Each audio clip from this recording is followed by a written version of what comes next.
n'ai pas pour habitude d'écrire mes homélies, mais il me semblait que celle-là devait l'être. Frères et sœurs, devant les troubles vécus dans l'Église et causés par des prêtres et relayés largement, devant des péchés dévastateurs presque institutionnalisés en certains endroits,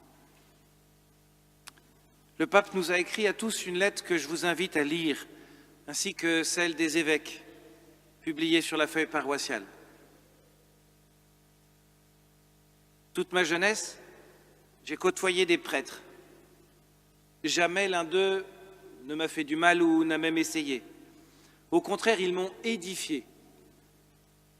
Bien sûr, j'en ai croisé des pas très bosseurs, des de mauvais poils, des à la vie étonnante, des apôtres de feu, des prédicateurs rasoirs, des éducateurs incroyables, des amis des pauvres, mais jamais de prêtres qui m'ont fait du mal.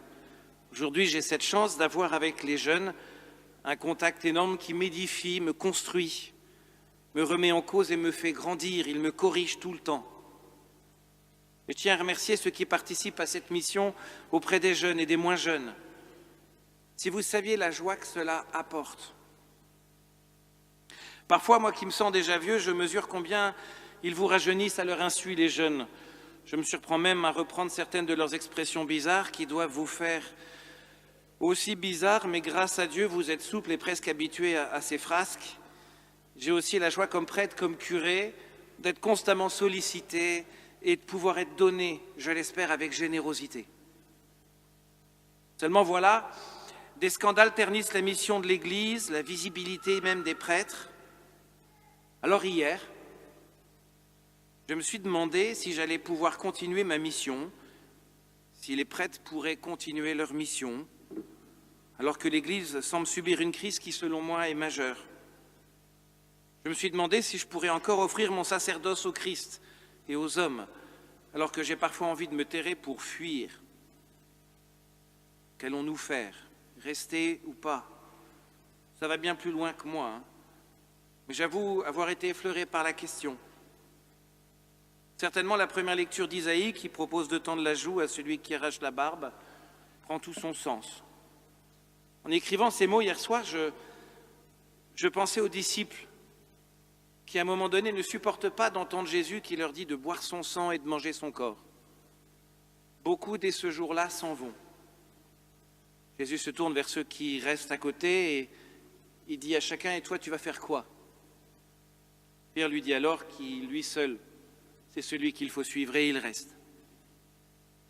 Certains hommes de Dieu ont blessé des personnes et l'Église. Ils ont perverti l'image et l'Église et Dieu, de l'Église et Dieu, mais aussi l'image des chrétiens, les faisant passer pour des suiveurs, des moutons, des idiots à venir à la messe le dimanche. Cela va blesser profondément et assez durablement le corps du Christ. Suivre l'Évangile dans l'Église va être bientôt un acte héroïque, au moins pour les plus exposés d'entre nous. Ce sujet-là, le pape nous rend attentifs en dénonçant le cléricalisme comme une cause majeure de troubles. Le cléricalisme dénoncé par le pape avec justesse ne consiste pas à dire qu'avoir des prêtres qui sont pasteurs du troupeau avec une autorité et une responsabilité personnelle, c'est mal ou contre l'Évangile. Non, non. Il consiste à dire que placer les prêtres au pinacle, et par là dans une solitude dans laquelle certains se complaisent et se placent eux-mêmes, c'est risqué et même mauvais. Le cléricalisme, c'est quand un prêtre considère que par son état de prêtre ou d'évêque, il a la grâce en toute chose. C'est faux. Il peut blesser et penser sincèrement dire la vérité, mais ce n'est pas suffisant. Il faut la dire au bon moment, aux bonnes personnes, de la bonne manière, et aussi se dire qu'on peut se tromper et parfois être loin de la vérité, se contenter d'une vérité que l'on croit être toute la vérité. Heureusement, l'Église, elle est là, avec le magistère, mais parfois on préfère sa propre compréhension à une vérité révélée. Lutter contre le cléricalisme, ou plutôt le cléricalisme, c'est aussi ne rien lui dire parce qu'il est prêtre. La semaine dernière, je demandais à un ami que je vois régulièrement et avec qui j'ai des échanges très personnels, d'où venait sa fidélité à ses rencontres avec moi. Dans la discussion, après les arguments amicaux réciproques que nous avons, Il m'a dit qu'il ne voulait pas permettre qu'un seul prêtre soit seul. J'y vois de la bonté extrême, mais aussi de la prudence fraternelle. Être seul à la tête, c'est fatiguer son âme. Moïse lui-même, qui conduit le peuple d'Israël, entend dire son beau-père Jéthro, qui vient le voir, « Tu te fatigues et tu nous fatigues. Nomme donc des chefs de 1000, de 100 et de 10, et entoure-toi d'amis. » J'en profite pour remercier d'une manière sincère et profonde mes frères et toutes celles et ceux qui m'entourent et nous entourent ici au quotidien. Jésus lui-même a dit qu'il ne nous appelle plus serviteurs, mais amis. Les prêtres ont besoin de ces amis, je dirais même plus de frères et sœurs en Christ, qui leur disent ce qu'ils pensent être la vérité, le bien, le mal, qui les confortent, qui les confrontent, les encouragent, les ralentissent, les boostent. Merci à vous pour ces amitiés dont bien souvent vous nous gratifiez. Cette amitié, c'est une vision de l'Église où chacun est missionnaire et se met en route avec les prêtres, les consacrés, pour la mission à laquelle tout baptisé est appelé. Il n'y a pas d'un côté les prêtres, les pros de la mission, et de l'autre côté les laïcs. Tous les baptisés sont configurés au Christ, de telle manière qu'ils sont missionnaires depuis leur baptême et qu'ils doivent pouvoir être témoins de Jésus. Et à côté des lieux où leurs frères prêtres manquent à l'appel, tombent, pêchent, ils sont eux aussi le visage du Messie souffrant et espérant dans le monde.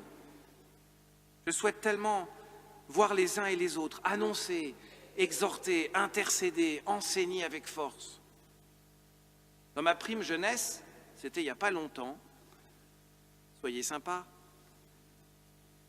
le cléricalisme, c'était des gens qui gravitaient autour des curés et qui s'appropriaient un pouvoir, une sorte de vie par procuration.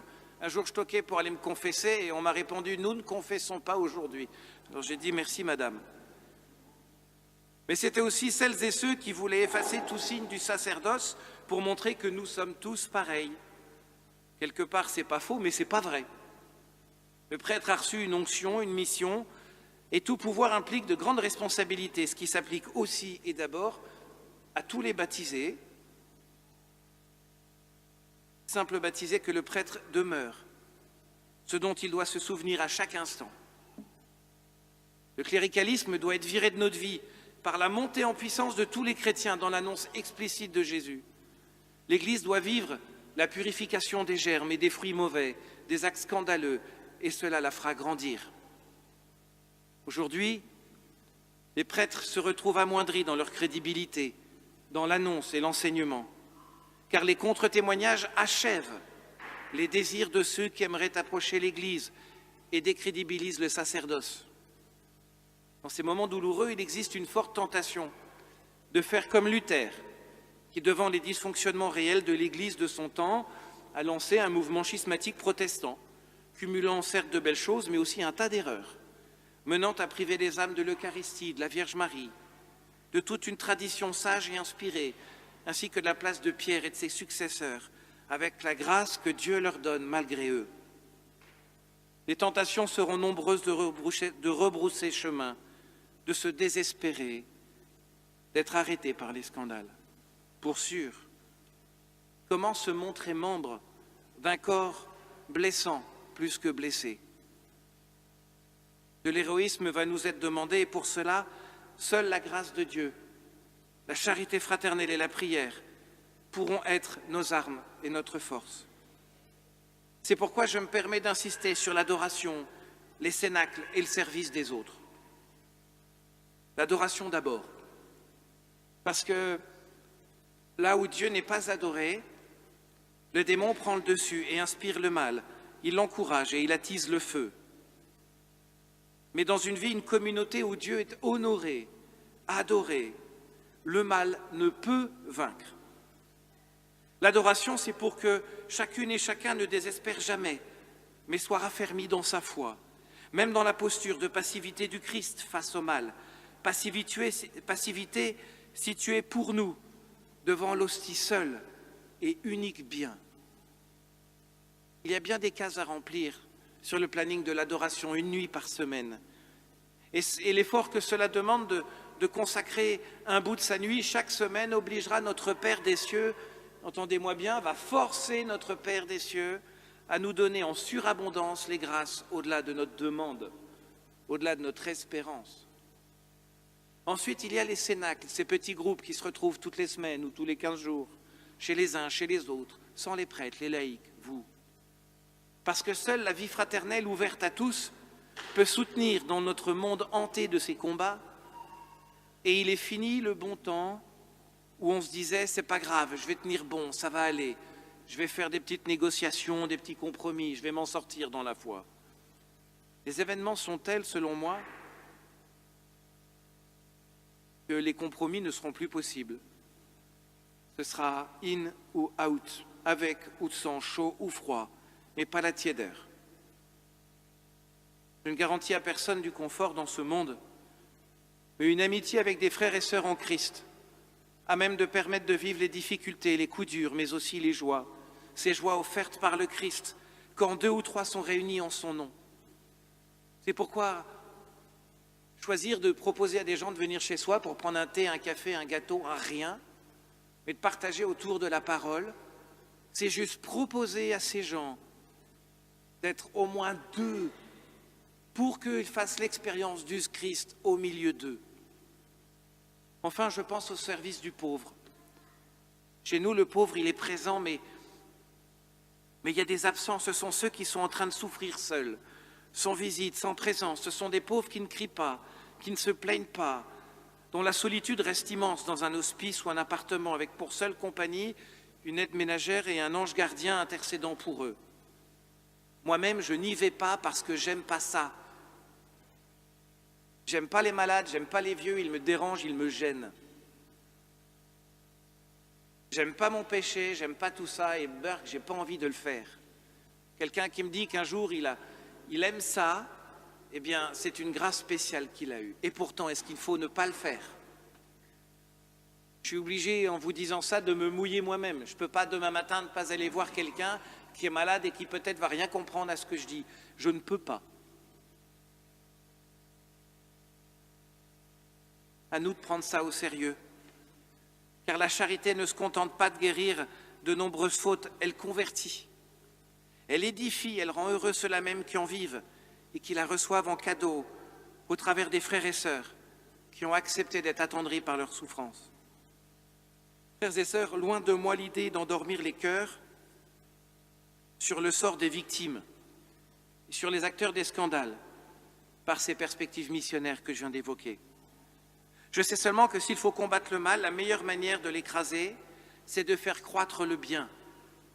Il faut combattre, certes, mais il faut aussi faire croître le bien pour ne pas croire ce magnifique mensonge qui fait croire que là où il y a du mal, il ne peut plus y avoir de bien. Ce qui crée la désespérance, le désespoir. En outre, la parole du Christ en Luc, chapitre 18, pose cette question: quand il reviendra, le Christ trouvera-t-il encore la foi sur terre? Eh bien, ça m'inspire le constat suivant. Rassurez-vous, je termine bientôt, j'en ai la preuve.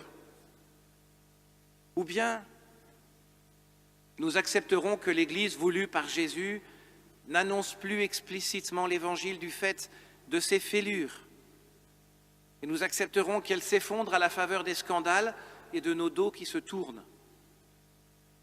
Ou bien nous deviendrons missionnaires, désireux de la conversion profonde de nous-mêmes, des autres, désireux de la rencontre personnelle avec Jésus, avec le Père, avec l'Esprit Saint, désireux de l'expérience sensible et transformante de Dieu, et nous la partagerons largement. Enfin, si nous sommes humiliés par les scandales, l'humilité que nous gagnerons nous forcera à laisser Jésus prendre le dessus dans nos vies, loin devant nos compétences, nos apparences, nos certitudes, et loin devant nos croyances humaines.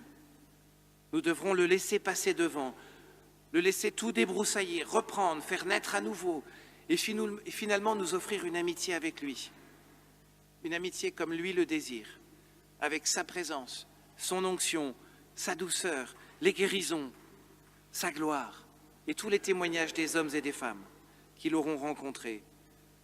En fait, il s'agit pour nous de vivre des promesses de Jésus qui nous envoie en mission.